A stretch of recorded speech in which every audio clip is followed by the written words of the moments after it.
우리 다 같이 기도하심으로써 새벽 예배 주님께 드리도록 하겠습니다. 기도하시겠습니다. 사랑해 주님 감사합니다. 이 아침에도 저희를 깨워주시고 하나님의 전에 불러 모아주셔서 감사합니다.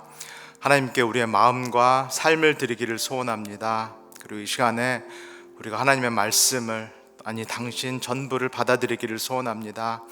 이 시간에 우리를 축복하여 주시고 우리와 함께하여 주시옵소서. 하나님과 먹고 마시며 교제하는 그런 복된 아침 될 수 있도록 우리를 붙잡아 주시옵소서. 감사드리며 예수님의 이름으로 기도합니다. 아멘. 찬송가 461장 십자가를 질 수 있나 같이 찬양하겠습니다.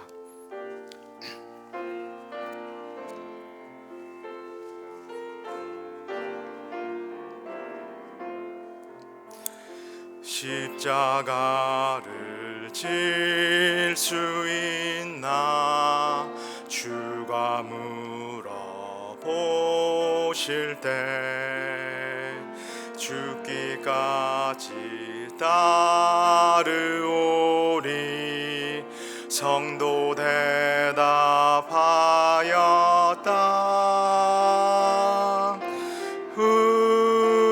우리의 심령 주의 것이니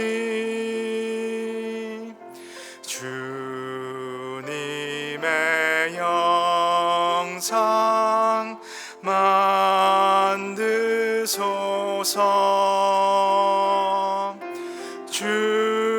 주인도 따라 살아갈 동안 사랑과 충성을 바치오리다. 너는 기억하고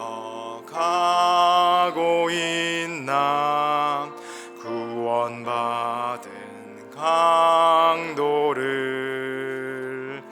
그가 회개하였을 때 낙원 허락받았다.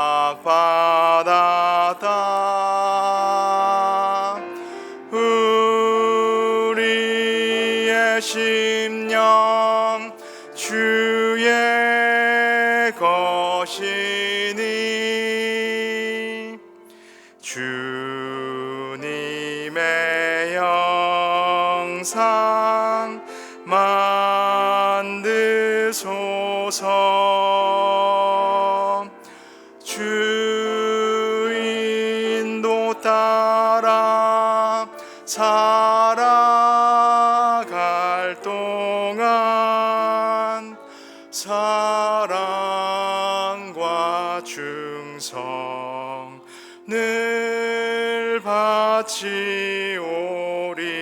바치오리다.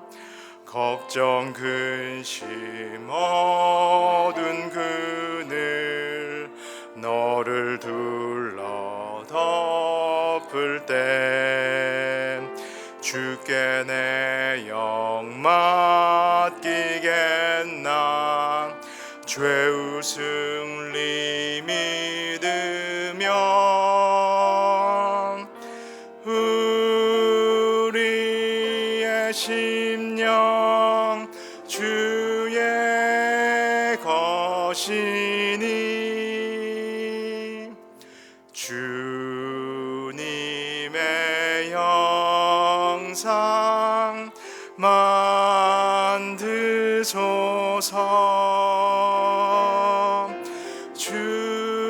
주인도 따라 살아갈 동안 사랑과 충성을 바치오리다. 이런 일 다 할 수 있나 주가 물어보실 때 용감한 자 바울처럼 선뜻 대답하리라.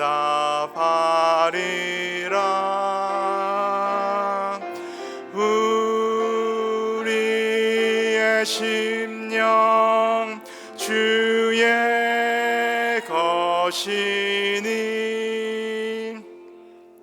주님의 영상 만드소서.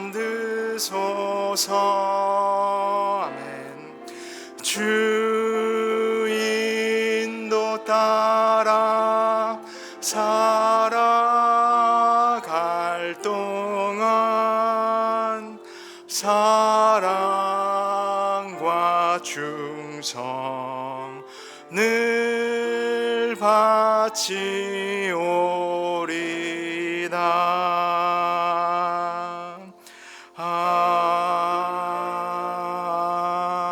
아멘. 아멘. 이 시간에 같이 두 가지 기도 제목을 가지고 한번 기도했으면 좋겠습니다.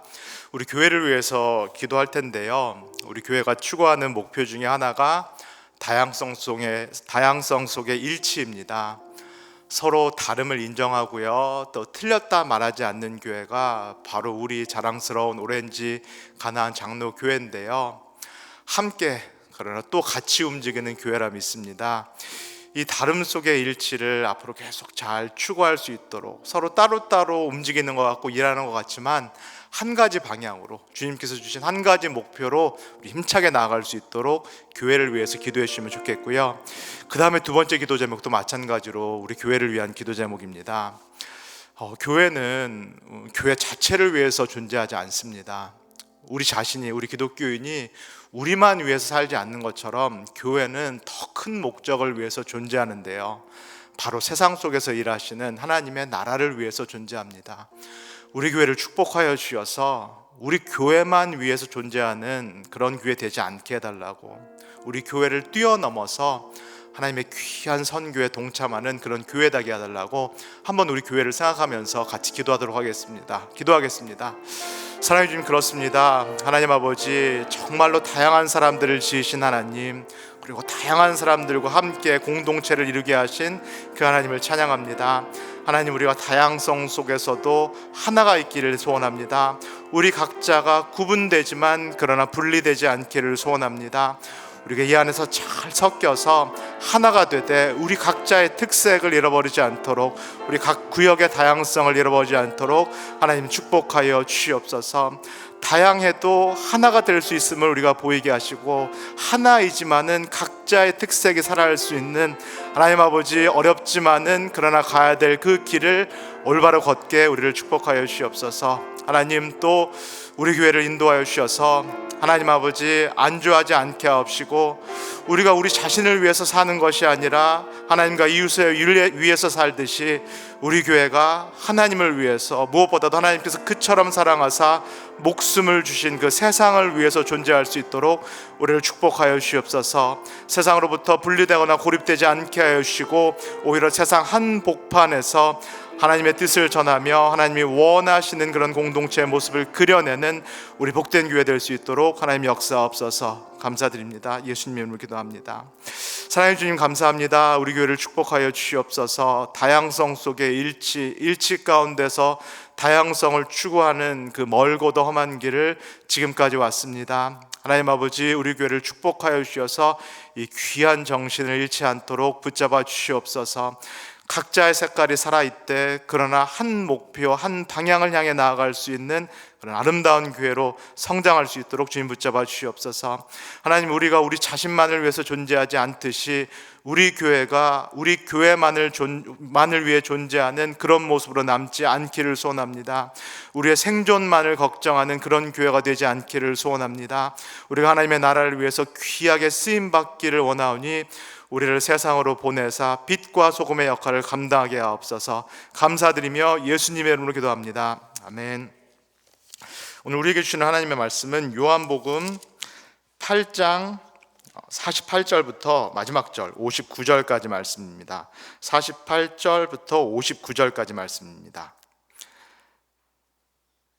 8장 48절, 저와 여러분들이 한 절씩 교독하시고요, 마지막 절은 함께 읽도록 하겠습니다.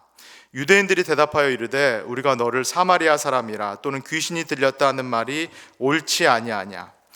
예수께서 대답하시되 나는 귀신 들린 것이 아니라 오직 내 아버지를 공경함이거늘 너희가 나를 무시하는도다. 나는 내 영광을 구하지 아니하나 구하고 판단하시는 이가 계시니라. 진실로 진실로 너에게 이르노니 사람이 내 말을 지키면 영원히 죽음을 보지 아니하리라. 유대인들이 이르되 지금 내가 귀신 들린 줄을 아노라.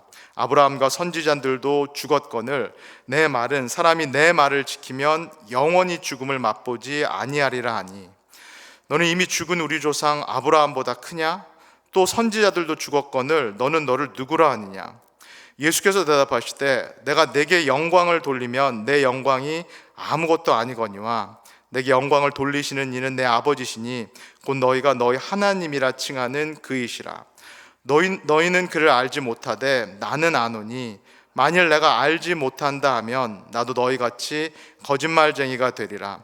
나는 그를 알고 또 그의 말씀을 지키노라. 너희 조상 아브라함은 나의 때 볼 것을 즐거워하다가 보고 기뻐하였느니라. 유대인들이 이르되 내가 아직 50세도 못 되었는데 아브라함을 보았느냐? 예수께서 이르시되 진실로 진실로 너희에게 이르노니 아브라함이 나기 전부터 내가 있느니라 하시니 그들이 돌을 들어 치려 하거늘 예수께서 숨어 성전에 나가시니라. 아멘.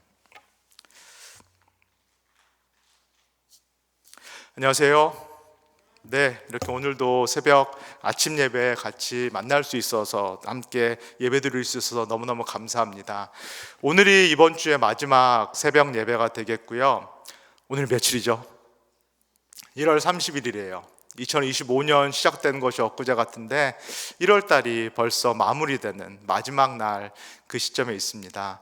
이번 주도 저희 말씀 사역자들이 이렇게 이어달리기 릴레이를 한 것 같아요.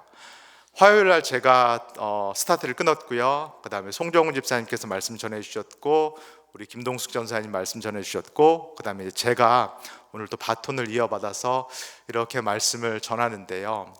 그 길고도 길었던 요한복음 8장도 오늘 마무리가 되는 그런 시점입니다. 제가 설교에서도 여러 번 말씀을 드렸는데요. 요한복음은 정말로 큰 이야기예요. 정말로 거대하고 큰 바다와 같은 그런 이야기인데요. 아마 큐티를 쫙 하시면서 요한복음이 이런 책이다라는 느낌이 오셨을 거예요. 제가 만약에 요한복음을 한마디로 정의한다라면 이렇게 정의할 수 있을 것 같아요. 이것은 하나님이 이 땅에 우리에게 돌아오시는 이야기다. 왕이 돌아오는 왕의 귀환에 관한 이야기다. 또 다른 말로는 요한복음은 하나님의 선교에 대한 이야기다라는 생각이 듭니다. 하나님을 떠나서 멀리 떠난 하나님의 세상, 하나님의 땅, 하나님의 백성을 예수님께서 선교사로 이 땅에 오셔서 다시 불러 모으시는, 다시 그들을 찾으시는 이야기가 요한복음 전체의 이야기가 아닐까 싶은데요. 처음을 요한복음 1장부터 한번 쫙 생각해 보시면 좋을 것 같아요. 이게 하나님이 돌아오시는 이야기고 왕의 귀환의 이야기고 누구도 아닌 하나님의 선교의 이야기인데 제 느낌일 수도 있겠는데요. 하나님의 선교가 참 소박하게 시작을 했어요. 기억나시죠? 하나님께서 갈릴리에 그냥 평범한 몇 명 어부들을 불러다가 야 나랑 같이 선교하자, 나랑 같이 사람들 부르자, 이렇게 매우 소박하게 시작하셨고요. 이 예수님께서 첫 번째 행하신 기적이 어떤 기적이죠? 가나의 혼인잔치에서 물로 포도주를 바꾸는 기적. 물론 이것도 엄청난 기적인데 어쩐지 하나님의 선교의 기적이라고 말하기에는 참 소박한 몇몇의 사람들만 경험한 그런 기적이다 싶고요. 그 다음에 사마리아 여인 한 사람과 만나서 오랜 시간 이야기를 나누시는, 대화를 나누시는 어떤 그런 장면이 이어집니다. 그렇게 예수님께서 좀 소박하게 작게 이렇게 선교를 하시다가 이게 크게 되는 그런 사건이 일어나는데요. 소위 말해서 예수님이 전국구 스타로 이렇게 떠오르는 그런 사건이 일어나는데 그 사건이 어떤 사건이죠? 예수님께서 오순절에 베데스다 연못에 누워있었던, 성전 밖에 베데스다 연못에 누워있었던 38년 된 이 병자를 일으킨 사건이죠. 뭐 오늘날 같으면은 이게 소셜 미디어에 막 퍼졌을 것 같아요. 막 카톡으로 퍼지고 페이스북, 뭐 인스타그램, 뭐 틱톡, 그다음에 뭐 짤로 만들어지고 밈으로 만들어져 가지고 이게 막 퍼졌을 것 같아요. 그리고요, 그 사건 이후에 더 센세이션한 사건이 일어나는데, 그 사건이 뭐죠? 6월절에 오병이어의 사건. 빵 5개하고 물고기 2마리로 남자만 5천 명이 넘게 먹이는 그 사건이 장엄하게 쫙 펼쳐지죠. 그 스펙타클한 그 장면을 한번 생각해 보시면 좋을 것 같아요. 진 풍경이 쫙 펼쳐지는데요, 그 다음에 결정적인 사건이 하나 더 있었죠. 어떤 사건이죠? 그거는 성전 안에서 일어났는데요, 초막절 때 마지막 행사의 캔들라이트, 그 행사에 성전이 환하게 밝혀질 때 예수님께서 중앙에 딱 서셔서 소리치셨는데요, 뭐라고요? 나는 세상의 빛이다 라고 예수님께서 자기 선언을 딱 하셨죠.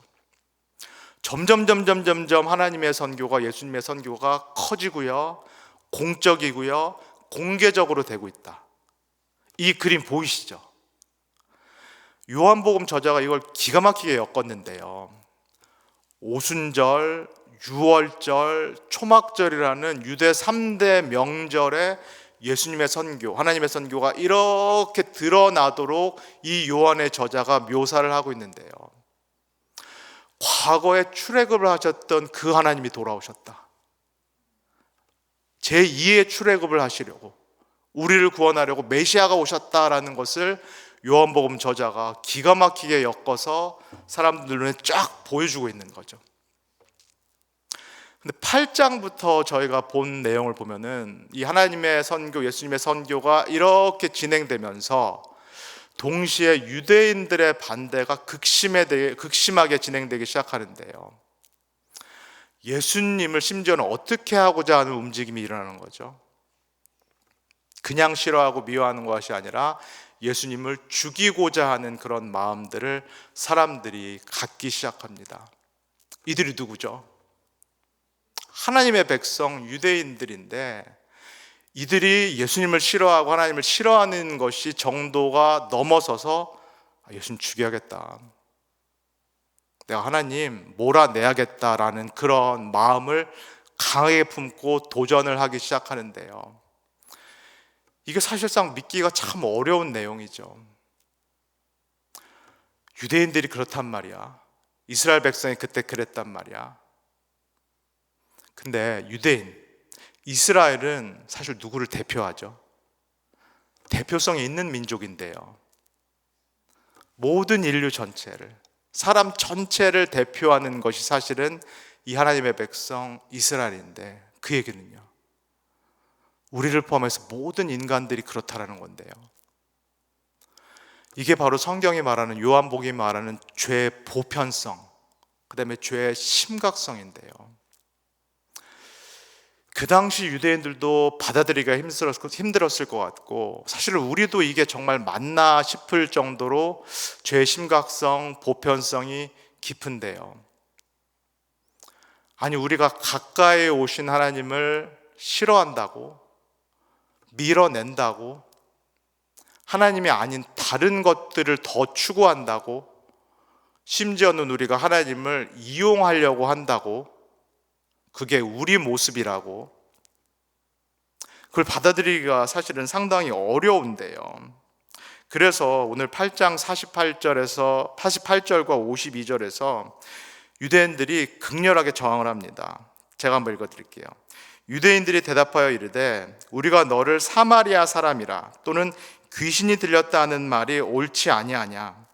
유대인들이 이르되 지금 내가 귀신 들린 줄을 아노라. 아브라함과 선지자들도 죽었거늘 내 말은 사람이 네 말을 지키면 영원히 죽음을 맛보지 아니하리라 하니 네가 이미 죽은 우리 조상 아브라함보다 크냐? 또 모세와 같은 선지자들도 죽었거늘 너는 도대체 너를 누구라 하느냐. 이 극렬하게 반대하는 유대 지도자들이 예수님께 지금 뭐라고 이야기하는 것처럼 들리세요? 당신 지금 무슨 소리 하는 거야? 당신 미쳤어? 당신 귀신 들렸어? 당신 자기 마음대로 예배드리는 저 사마리아 사람들처럼 당신 이단이야? 당신 왜 그래? 우리 누군지 몰라? 우리 이스라엘 민족이야. 우리 아브라함 후손이야. 우리 모세 따르는 사람이야. 우리 율법 가지고 있고 율법 얼마나 잘 지키고 있는데 우리 할례 다 받았어. 누가 누구한테 죄인이라고 그래? 누가 누구한테 죄의 종이라고 그래? 누가 누구한테 마귀 자녀라고 그래? 당신 미쳤어? 귀신 들렸어? 죽고 싶어? 이 이야기를 지금 유대인들이 예수님께 하고 있는 거죠. 예수님은 저희가 8장에서 쭉 본 대로 너희들이 죄 아래에 있다. 죄 가운데 있다. 그래서 나를 알아보지 못하고 심지어는 나를 죽이려 한다. 그 다음에 어제 말씀에서는 예수님께서 뭐라고 말씀하셨나요? 너네 지금 다 묶여 있다. 너희 지금 한 번도 종살이 안 했다고 말하는데 너희들 지금 종이다. 누구의 종이요? 죄의 종이다. 너네 자꾸 아브라함의 후손 하나님의 자녀라고 하는데 사실 너네 누구 자녀다? 악한 영의 자녀다. 마귀의 자녀다.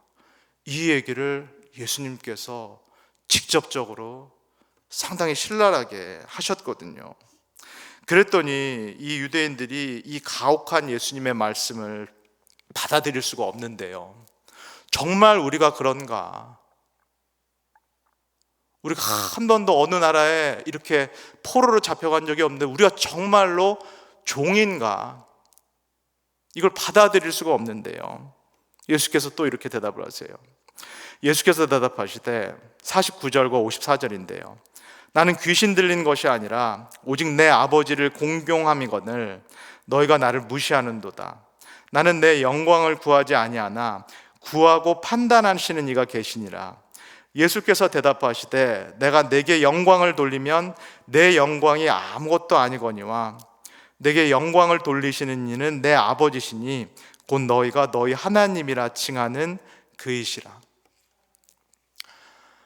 지금 유대인들은 우리는 아브라함의 후손이다. 우리는 종살이 한 적 없다. 우리는 모세의 후손이다. 그 징표가 할례다. 무슨 소리냐? 우리는 하나님의 자녀다. 그래서 지금까지 성전에서 제사 드렸고 지금까지 율법을 이렇게 지켜왔다. 무슨 소리냐? 근데 예수님은 당신들이 하나님의 자녀가 아니라는 두 가지 징표가 있다라고 말하는데요. 어떤 징표인가요? 당신들의 속마음은 하나님을 공경하지 않는다. 당신들이 정말로 하나님의 자녀이면, 당신들이 정말로 아브라함의 후손이면, 당신들이 정말로 모세의 율법을 따르는 사람이라면은 속마음으로 하나님을 공경해야 되는데 그렇지 않다라는 거죠. 두 번째 징표가 있다라는데요. 당신들은 하나님께 영광을 돌리지 않는다. 당신의 속마음은 영광을 가로채고 있다라고 이야기해요. 당신들이 정말로 하나님의 자녀면, 당신들이 정말로 모세, 아브라함의 후손이면은 하나님의 자녀답게, 모세답게, 아브라함답게 살아야 되는데 이 두 가지가 없다라는 거죠. 뭐가 없다? 행위가 문제가 아닌데요. 겉으로 예배를 드리거나 율법을 잘 지키거나 그 문제가 아닌데 밑에 속마음, 동기를 얘기하시는데요. 뭐 두 가지가 딱 없다? 하나님을 공경하는 마음이 없다. 하나님을 진심으로 사랑하는 마음이 없다. 이 사랑에는 다 조건이 끼어 있다. 무엇보다도 나를 위해서 한다. 나한테 도움이 되기 때문에 하나님을 사랑하고 이런 조건 때문에 사랑하는 거지 있는 그대로 하나님을 공경하고 사랑하지 않는다라는 거. 정말 하나님 자녀라면 그렇지 않다라고 예수님께서 말씀하시고요. 또 뭐가 없다? 속마음에 하나님께 영광을 돌리려는, 하나님께만 영광을 돌리려는 마음이 없다라는 거죠. 하나님의 일을 하고 정말로 많은 예배를 드리고 심지어는 율법을 철두철미하게 지켜도 그걸로 뭐를 쌓고 있다? 자기 의, 자기 영광. 그래서 심지어는 세례를 가리켜서 나는 저 세례와 같지 않습니다. 그래서 도덕적이고 윤리적이고 영적인 우월 의식을 즐기고 있다. 우리 교회는 저 교회 같지 않다. 그러면서 우월 의식을 누리면서 영광을 다 나에게 돌리는, 다 우리 교회에게 돌리는 이 일을 하고 있다라고 예수님께서 신랄하게 비판을 하시는데요. 만약에 이렇다면 아무리 하나님 자녀라고 주장해도, 아무리 모세의 후손이라고 주장해도, 아무리 내가 아브라함의 후손이라고 주장해도 뭐가 아니다? 하나님의 참 자녀가 아니고 여전히 어디에 놓여 있다? 죄 가운데 놓여 있고, 심지어 누구의 자녀다? 믿기가 너무 힘든 얘기인데요, 마귀의 자녀다라고 예수님께서 신랄하게 말씀을 하십니다. 우리도 받아들이기 어려운데요, 그 당시 유대인들이 이 얘기를 받아들이기가 얼마나 어려웠을까요? 성전에서 매일 제사 드리고 회당에서 매일 율법 가르치고 바리새파는 정말로 철두철미하게 율법 지키고 있는데 예수님께서 그 안의 동기를 건드리시면서 니네가 하는 모든 것들이 사실은 하나님의 자녀가 하는 일이 아니다라고까지 말씀하시는데 그들이 이걸 받아들이기가 얼마나 힘들었겠어요. 그래서 결국은 이 이야기가 파국으로 흐르는데요, 8장 59절입니다. 그들이 돌을 들어 치려 하거늘 예수께서 숨어 성전에서 나가시니라. 한번 생각해 볼게요. 예수님께서 왜 이 정도로 가혹하게 말씀하실까요? 좀 좋은 게 좋은 걸로 덮고 넘어가실 수도 있을 것 같고, 뭐 그냥 기다려 주실 수도 있을 것 같고, 참아 주실 수도 있으실 것 같은데 왜 이렇게 심하게 가혹하게 말씀을 하실까요? 전혀 받아들여지지 않는데요, 막 튕겨 나가는데요, 역효과만 나는 것 같은데 예수님께서 왜 이렇게 강하게 말씀을 하실까요?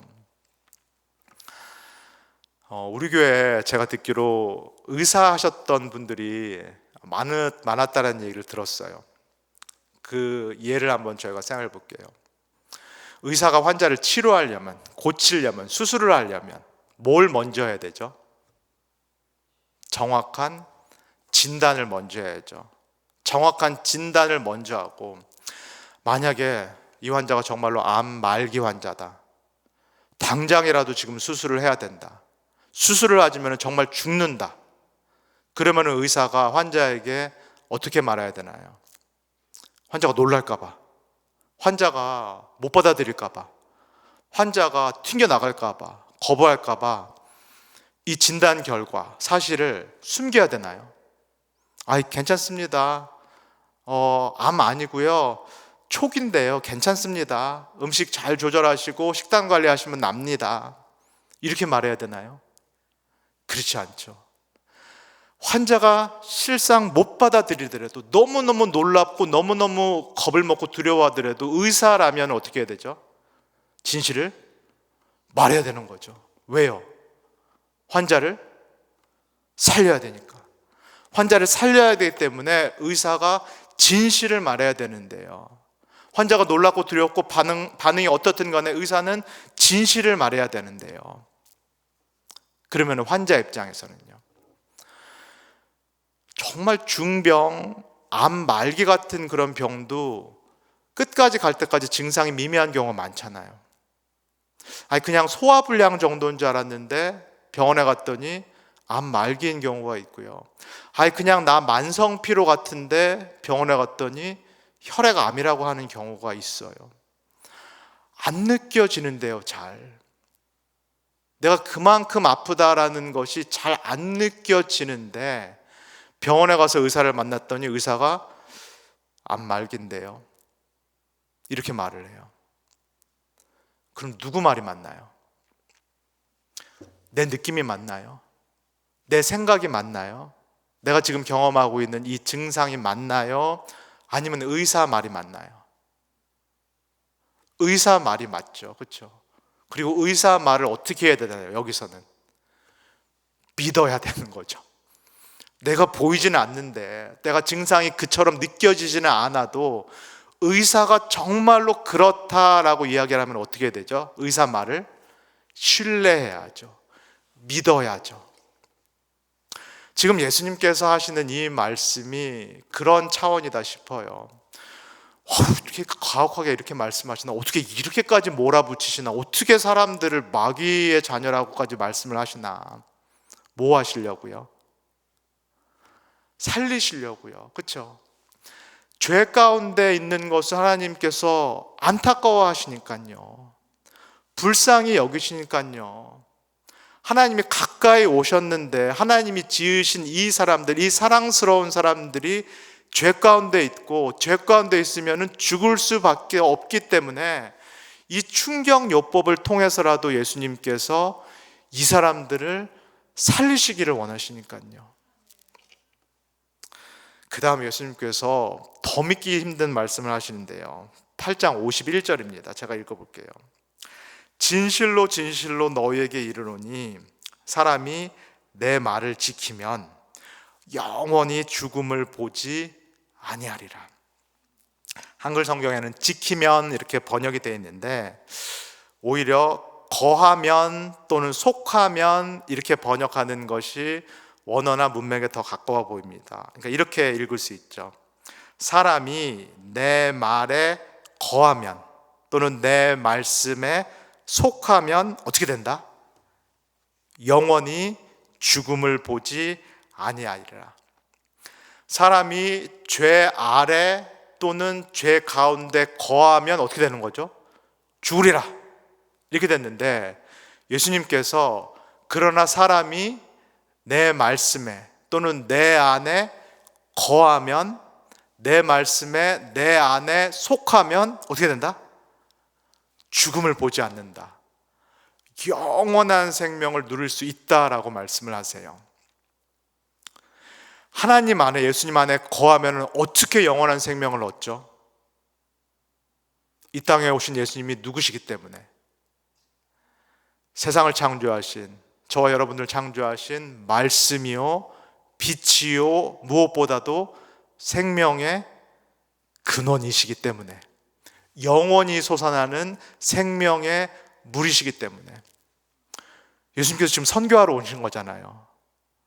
사람들이 이 생명의 근원이신 하나님을 떠나서 제각각 흩어졌고 제각각 흩어져서 하나님 노릇을 하다 보니까는 하나님이 직접 오셔도 알아보지를 못했고 하나님 노릇을 계속 하려다 보니까 하나님은 빡빡 밀어내는데요. 예수님께서 지금 어떻게 하시는 거죠? 불러 모으시는 거죠. 그렇게 살면 죽는다. 나 떠나서 그렇게 살면 죽는다. 내 안으로 들어와라. 내 안에 거하라. 내 안에 속하라.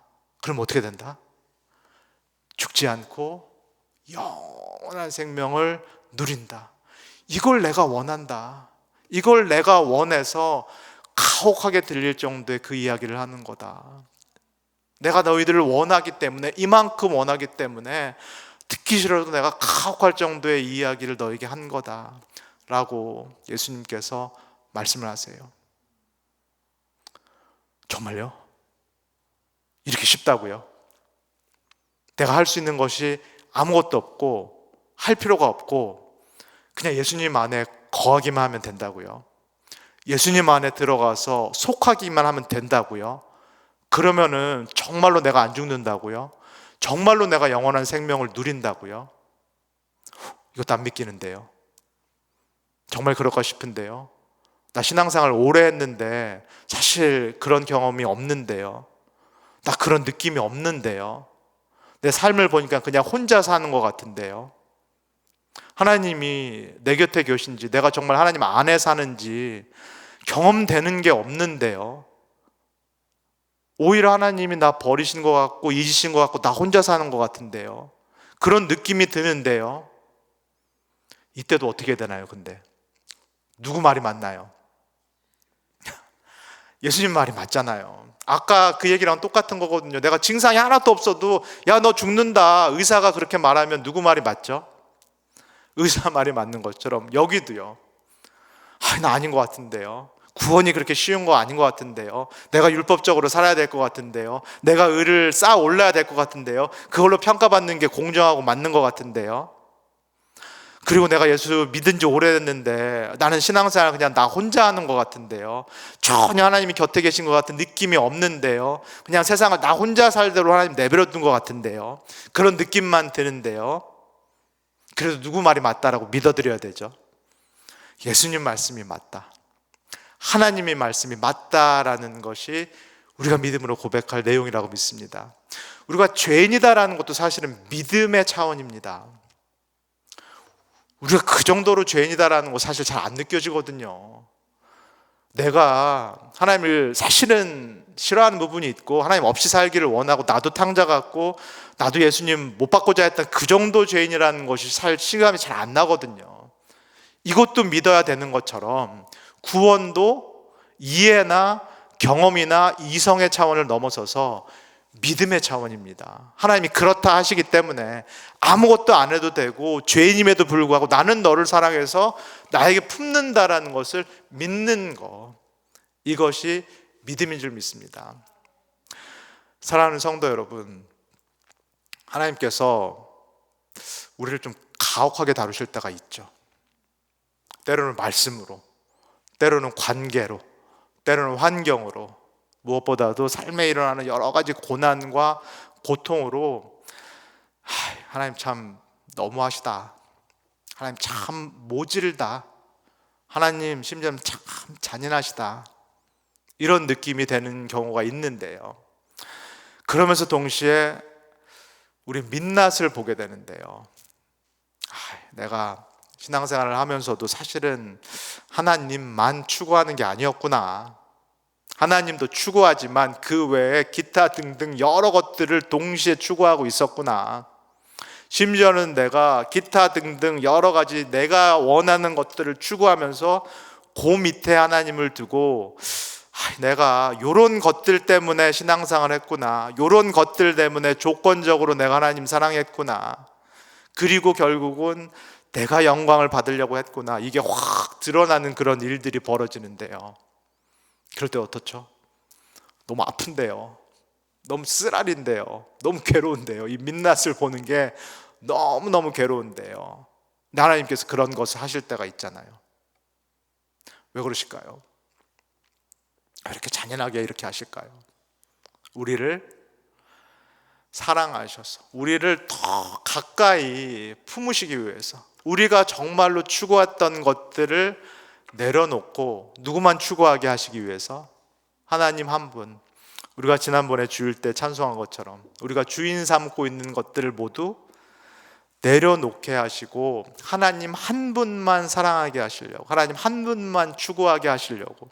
하나님 정말로 질투의 하나님이시거든요. 당신의 사랑을 빼앗기는 것을 원하지 않으시거든요. 정말로 우리와 함께 하시기 위해서 우리의 쥐고 있는 것들을 놓게 하실 때가 있는데요. 그때 우리가 어떻게 해야 될까요? 하나님, 내가 그렇습니다. 그런 하나님께서 나를 이처럼 원하시니 내가 하나님 안에 거하겠습니다. 내가 하나님 안에 속하겠습니다. 오늘 이 시간에 혹시 이런 시간, 이런 지금 과정을 겪고 계시는 분이 있으시다면은 이게 나를 부르시는 하나님의 음성이구나, 내 안에 거하라, 나에게 속하라라고 부르시는 하나님의 음성으로 믿고 받아들이실 수 있는 그 축복이 있으시기를 주님의 이름으로 간절히 소원합니다.